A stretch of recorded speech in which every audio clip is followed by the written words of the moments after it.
संस्कृत का ज्ञान।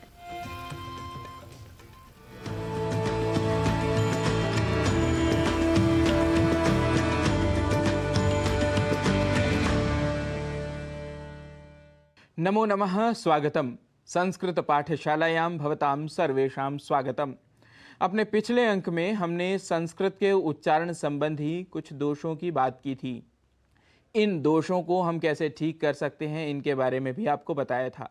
और हम कोई भी भाषा बोलें, चाहे हिंदी, संस्कृत, अंग्रेजी, उर्दू, फारसी, यदि उसका शुद्ध उच्चारण करते हैं तो उसका आनंद अपने आप में अलग है। फिलहाल हम बात कर रहे हैं संस्कृत भाषा की, इसके उच्चारण संबंधी दोषों की। हम जो दोष करते हैं उनमें एक बहुत बड़ा दोष अल्पप्राण और महाप्राण से संबंधित होता है। अपने शुरू के अंकों में हमने अल्पप्राण और महाप्राण वर्णों की चर्चा की थी। वर्गों का पहला, तीसरा और पांचवा, और साथ ही य, व, र, ल, ये सभी अल्पप्राण हैं। वर्ग तो आपको याद ही होंगे, कवर्ग, चवर्ग, टवर्ग, तवर्ग और पवर्ग, जिसे हम क, ख, ग, घ, ङ, यह कवर्ग है ऐसा कहते हैं।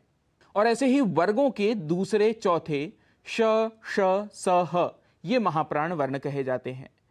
कई बार हम महाप्राण वर्णों के स्थान पर अल्पप्राण वर्णों का प्रयोग कर बैठते हैं।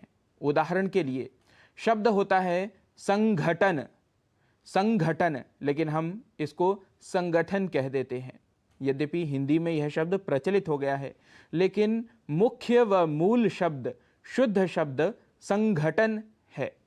ऐसे ही मिष्टान्न, मिष्टान्न में जो ट है उसको हम ठ बोल देते हैं। ट अल्पप्राण है क्योंकि ट वर्ग का पहला वर्ण है और उसमें कम प्राणवायु लगती है। ट बड़ी आसानी से हमने बोल दिया, लेकिन ठ बोलने के लिए हमें अधिक प्राणवायु की, अधिक वायु की आवश्यकता लगी। तो ऐसे ही मिष्टान्न के स्थान पर हम गलती से मिष्ठान्न शब्द का प्रयोग कर देते हैं, जबकि शुद्ध है मिष्टान्न। ऐसे ही सामान्य आम बोलचाल में घर कहते समय कई बार गर ऐसा निकल जाता है, घ के स्थान पर ग का साउंड निकल जाता है। ऐसे ही दुर्घटना कहने पर दुर्घटना ऐसा भी निकल जाता है। तो कुल मिलाकर अल्पप्राण और महाप्राण वर्णों का हमें ध्यान रखते हुए प्रयोग करना है। इसी प्रकार कुछ संयुक्ताक्षर होते हैं, जैसे क्ष, जो क और श से मिलकर बना है, लेकिन उनका उच्चारण कई बार छ ऐसा कर जाते हैं। उदाहरण के लिए कक्षा, जिसे हम कक्षा कह जाते हैं। ऐसे ही इच्छा, इच्छा की जगह हम कई बार इच्छा शब्द का प्रयोग करते हैं। इनका उच्चारण हमें वर्णों को देखकर करना चाहिए। वर्णों के उच्चारण स्थान भी हमने संस्कृत पाठशाला के अपने शुरू के अंकों में सीखे थे। यदि आप उन वर्णों के ठीक उच्चारण स्थानों को ध्यान रखेंगे तो आपका उच्चारण कभी गलत नहीं होगा। संस्कृत पाठशाला में हम आज आपको एक नया शब्द बताने जा रहे हैं।